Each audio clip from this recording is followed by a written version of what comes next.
Mississippi Governor Haley Barbour. Governor, good to have you on the program. Thank you so much for joining us.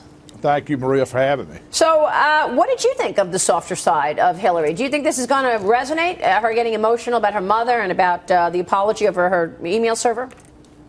You know, when I worked in the Reagan White House, I was taught that in politics and government, if there's bad news, get it out fast.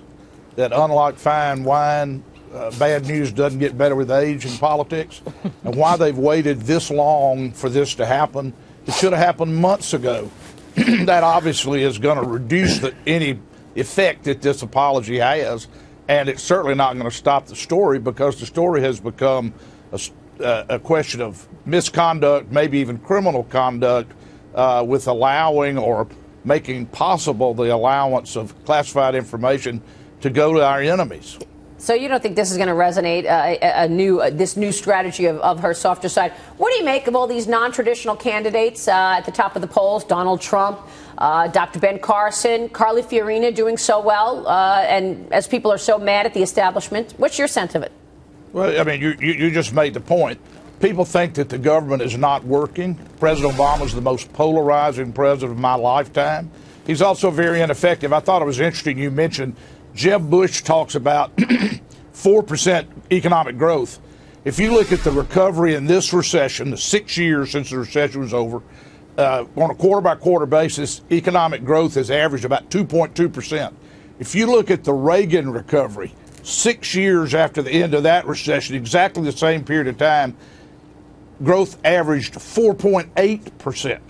18.5 million jobs created under Reagan, 11.3 million jobs created under Obama. The people who are mad about this are the people whose incomes have gone down, not up, during the economy. Right. I mean, during the so-called recovery. So people are mad. They're mad at Washington. And whether this will be where we are when we start selecting nominees in the springs, another or in the late winter and spring, right, is another question. But there's no question the American people are fed up with the way Washington's going, and unfortunately for our side, Obama's not getting all the blame he deserves. A lot of our people are saying, well, the Republicans ought to make him quit doing that. Well, obviously, when the Democrats have got 46 votes in the Senate, the Republicans can't make him do things, because it takes 60 votes to pass any legislation. Yeah, it's an interesting take that you have, but the truth is there was so much optimism in November that actually the GOP taking control of Congress would mean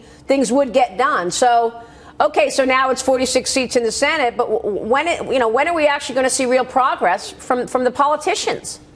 Well, actually, there have been some things done, but one thing that gets very little news coverage. Months ago, Harry Reid, the Democrat leader of the Senate, said that the Democrats would filibuster every appropriations bill, that no appropriations bill would go to the floor of the Senate and go to final passage because the Democrats didn't think the Republicans were willing to spend enough money.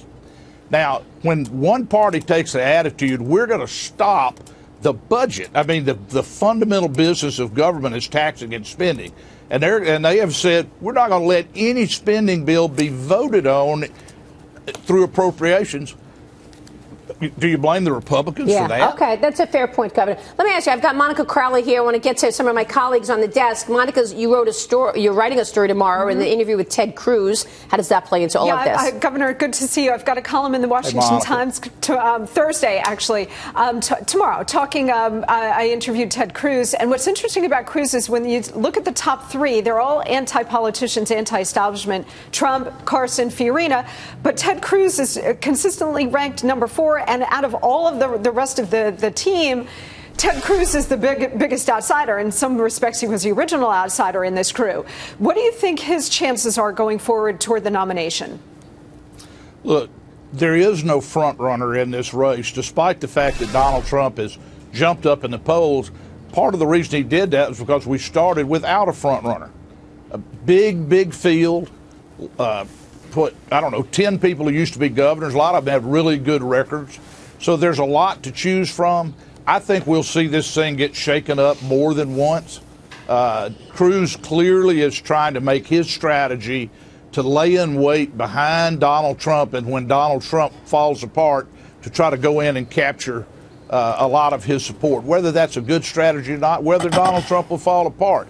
I will tell you one thing, Monica. Anybody that tells you they know who's going to win the Republican nomination for president next year will lie to you about other things.